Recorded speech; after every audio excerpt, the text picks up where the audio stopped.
જય શ્રી રામ સુંદરકાંડ પરિવાર તેમજ ડેપ્યુટી મેયર ચિરાગ બારોટ દ્વારા દિવાળીપુરા વિસ્તારમાં સુંદરકાંડનું આયોજન કર્યું હતું।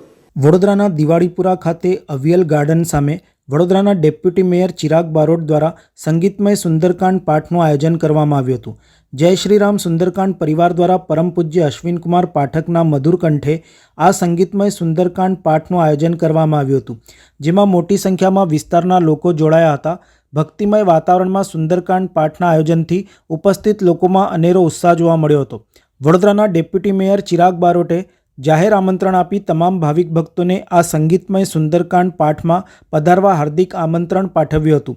સંગીતમય સુંદરકાંડ પાઠમાં રાવપુરા વિધાનસભાના ધારાસભ્ય અને ગુજરાત વિધાનસભાના મુખ્ય દંડક બાળુ શુક્લ, વડોદરાના પ્રથમ નાગરિક મેયર પિંકીબેન સોની, વડોદરાના ડેપ્યુટી મેયર ચિરાગ બારોટ, અકોટા વિધાનસભાના ધારાસભ્ય ચૈતન્ય દેસાઈ, વડોદરા મહાનગર ભારતીય જનતા પાર્ટી અધ્યક્ષ ડૉક્ટર વિજયભાઈ શાહ, ધારાસભ્ય કેયુર રોકડિયા, પૂર્વ વરિષ્ઠ ધારાસભ્ય જીતેન્દ્ર સુખડિયા, બીજેપી વડોદરા શહેર મહામંત્રી જસવંત સોલંકી, બીજેપીના મ્યુનિસિપલ કાઉન્સિલરો તેમજ સત્તા પક્ષના નેતા મનોજ પટેલ સહિત નવનિયુક્ત વોર્ડ નંબર 11ના પ્રમુખ સહિત વોર્ડ 11ની ટીમ તેમજ કાર્યકર્તાઓ વિશેષ ઉપસ્થિત રહ્યા હતા અને સંગીતમય સુંદરકાંડ પાઠમાં લીન બન્યા હતા।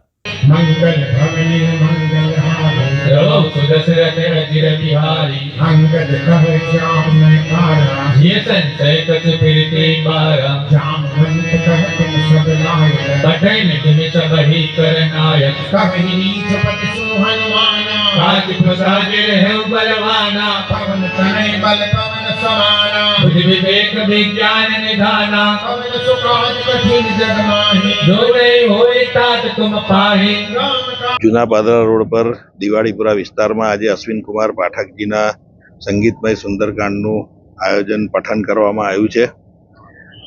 સુંદરકાંડ એક એવું પાઠ છે કે જે કરવાથી દરેકના જીવનમાં સમૃદ્ધિ અને શાંતિ આવે છે। તો અહીંયા વિસ્તારના નાગરિકો અને વડોદરા શહેરના તમામ ભક્તો આજે અહીંયા હાજર છે અને આ સુંદરકાંડ પાઠમાં તમામે ભાગ લીધો છે। સાથે સાથે અમારા વિસ્તારના ધારાસભ્ય ચૈતન્યભાઈ દેસાઈ, મેયર શ્રી પિંકીબેન, બાળુભાઈ શુક્લા, આપણા ગુજરાત વિધાનસભાના મુખ્ય દંડક શ્રી, વડોદરા શહેરના પ્રમુખ શ્રી વિજયભાઈ શાહ, કેયુરભાઈ રોકડિયા તેમજ અમારા સાથી કાઉન્સિલરો, નેતા મનોજભાઈ, સૌ લોકો અહીંયા આગળ આ સુંદરકાંડ પાઠમાં ભાગ લેવા માટે આવ્યા છે।